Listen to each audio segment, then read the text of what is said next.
નવસારીમાં 26 એપ્રિલે યોજાનારી સ્થાનિક સ્વરાજની ચૂંટણીમાં હીરા ઉદ્યોગની મંદી, ઉનાળુ વેકેશનના કારણે વતન ગયેલા હજારો સૌરાષ્ટ્રવાસી મતદારો મતદાન મથકે પહોંચે તે ભાજપ માટે સૌથી મોટો પડકાર બન્યો છે। ખાસ કરી વોર્ડ નંબર 1, 2, 3 અને 9માં હાર જીતનું સમીકરણ આ મતદારો પર ટકેલું હોવાથી પક્ષ હવે એક્શન મોડમાં આવી ખાસ બસો અને ખાનગી વાહનો દ્વારા પરત લાવવાનું આયોજન કરી રહ્યો છે।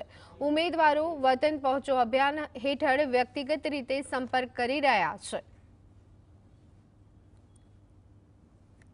વતન ગયા છે અને કેવી રીતે લાવવામાં આવશે? એ બધા જ અમારા જે વતન ગયા છે એ બધા પોતે ઉમેદવાર જેવા છે। અમારા વોર્ડ નંબર 3માં કોઈ બધા જ ઘરો કાર્યકર્તા અને ઉમેદવારો લઈને જ ફરતા હોય છે, એટલે પોતાની જ ઈચ્છા છે કે અમારે વોટિંગ કરવું છે।